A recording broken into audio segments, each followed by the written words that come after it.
What was it like serving with JD? I didn't like JD, honestly. I was a medic for HHC, First 502nd Headquarters Unit. He was the scout NCO, and I was just an E4 medic. And JD was really good friends and had deployed with another medic that was there with us at Ashake. And JD's favorite thing would be to come into my aid station and wrestle me, just throw me onto the floor and beat my ass. that was my first experience with JD. JD was, I mean, he was always like, he was a hard charger. The dude never stopped. After mission, I mean, he was in the gym. When he wasn't in the gym, he was probably kicking my ass again. I mean, JD is just, I mean, you can tell now with what he's doing with Mohawk Outdoors. The dude's never stopped. He's a hard charger. September 2010, JD were on one of the largest missions in the OEF war. It was Operation Dragon Strike.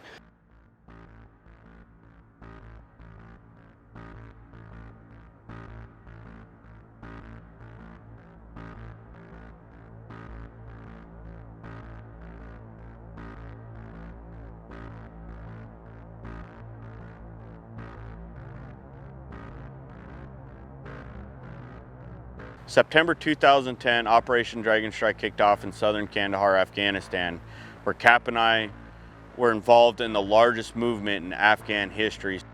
I'll never forget the Air Force coming in and they're dropping these, I don't even know what kind of bombs they were, but they went into the ground and they were used to detonate IEDs that were in the area.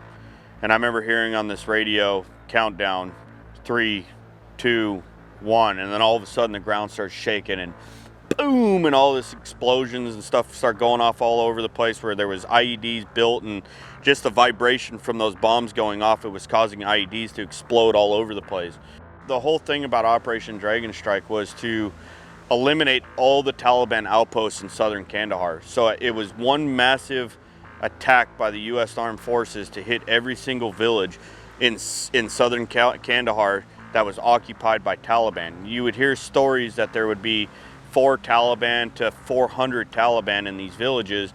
So when the Air Force dropped these bombs and they started going off and it was time to, it was wartime, we're running into these villages and there's alleyways and mud huts and dudes popping around corners shooting at you and IEDs that you still have to worry about, it just turned into this massive long day engagement basically. It was a Taliban occupied village. They're literally trying to get out of the village and they're getting caught in a complex ambush basically by my guys and my buddy Cap and his team that are fighting from the opposite side of the village, and we're in this massive gunfight literally trying to get all the Taliban out of this village. That this mission ended up lasting an entire month of just straight fighting back and forth with the Taliban. As soon as the operation began, my team ended up hitting one side of this village while Cap and his teams were hitting the other side of this village, and we're in this massive gunfight. And I'm operating in a smaller element, and we end up taking over half this town and moving into a mud hut to chill out while Charlie Company, we didn't want to get in their way while they were hitting the other side of this village. So I literally just told my team to take this grape hut over. We went inside of it, and I told them to take their helmets off and relax until we got further word of what we needed to do that day. We had split up to take over this town where it was supposed to be the largest Taliban stronghold in Zari district in the area that we were in, and we were clearing houses and we came through. We were walking through this wadi and we came to this graveyard, and JD's the scouts were just on the other side of that wadi. So as we're walking through the graveyard, my platoon sergeant stopped me because he had seen a shovel. And he said, the last time I had seen a shovel in Iraq, Jared, and he stopped and the IED went off.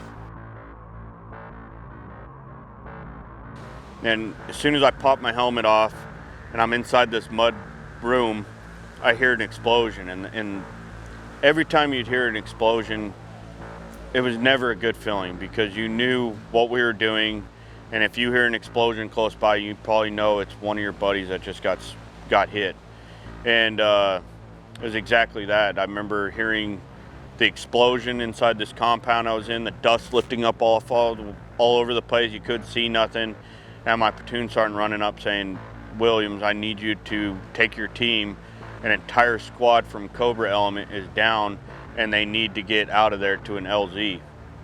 And getting told that something like that, you don't know what you're walking into. You got so many thoughts going through your head of who it is and how bad is it. I had no idea what I was getting myself into, and I start getting my team spun up, and we start running out the gates to where Cap's located, and we're in this gunfight, and I got 5 dudes with me, and we're in a village moving as fast as we can to get to our guys because we don't know if they're bleeding out or someone's dead or what. And I come up on the Argandolph River, and I remember just getting ready to stick my legs in, and I have some Cobra element that's still like there in their heads saying, "Please stop, there's possible secondaries in the area." And I start moving my team across to get to where Cap is, and as soon as we show up, thank God it wasn't as bad. It was still bad. There was an entire squad that was shell-shocked, and if you don't know what shell-shocked is, it's when your soul's completely gone and you're a walking corpse. And that's basically what all these guys were. There was dudes with jaws blown up and people peppered real bad, and Cap was one of them. And I remember grabbing him, and he's shell-shocked. He's got shrapnel that went through his legs and stuff, and I got to get him where I just fought all the way through this village to get to him. I got to get him back through that stuff to where the rest of my Mohawk element's located to get him on a bird and get him to safety. When you see a person shell-shocked, it's scary because someone shell-shocked is unpredictable. They can be violent. They could just be completely gone, and you're hoping their soul comes back into their body and they're gonna be all right. When I saw Cap and the look in his eyes, it was like looking into a serial killer where you don't see any emotions, nothing. He is completely gone. His soul, the Cap that I know, is off walking around in the jungle, and the Cap that I have is like a walking dead corpse. And when you deal with guys with shell shock, it can be extremely dangerous because they can get violent. You don't know when that concussion rips through their body. You don't know if they have internal bleeding or anything like that, and there's just so much to it that makes it terrifying. I don't recall a lot. We called for help. The scouts came over, and I don't remember it, but JD told me he could see it. Like I wasn't there. I was so impacted by it. And JD actually carried me off the battlefield and into safety. He probably saved my life, man. So I grabbed Cap and we start moving our way back through the village. I'm very point man for my team, and I'm shooting at guys behind a wall, and I'll never forget letting go of Cap at one point and looking over, and he's walking off out in a place where there could be more IEDs or, getting shot at by the enemy, and I didn't want that happening. I'd run and grab him, and we just kept making our way all the way through, and we got Cap to an LZ, and at that point I was a lot of stress was away because you're trying to take 6-7 dudes that are all wounded really bad, and they're out of the fight. You don't want them picking up a gun at this point, and you're getting them to a helicopter, and then you get the word that you have to go back to pick up 2 KIA that you didn't even know about. So I had to fight my way back through the village again, get to where the KIA were, just so by the time the helicopter came to pick up our guys, I could have these 2 KIA back at the LZ to fly them off as well.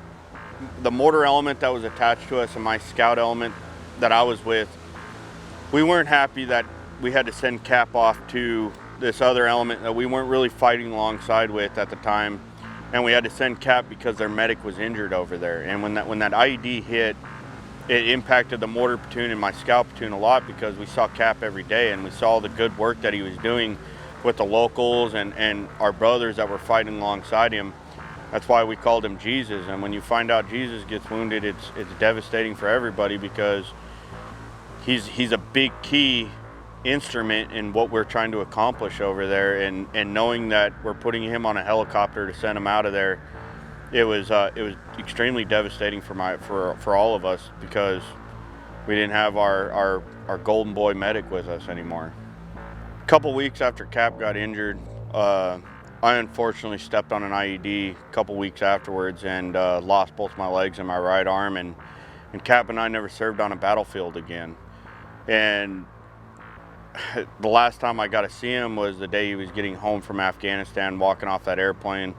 I was right there in my stubby prosthetics, hugging everybody that I served with when they were getting off that plane. And I went back to Texas, and I never got to see the guys again.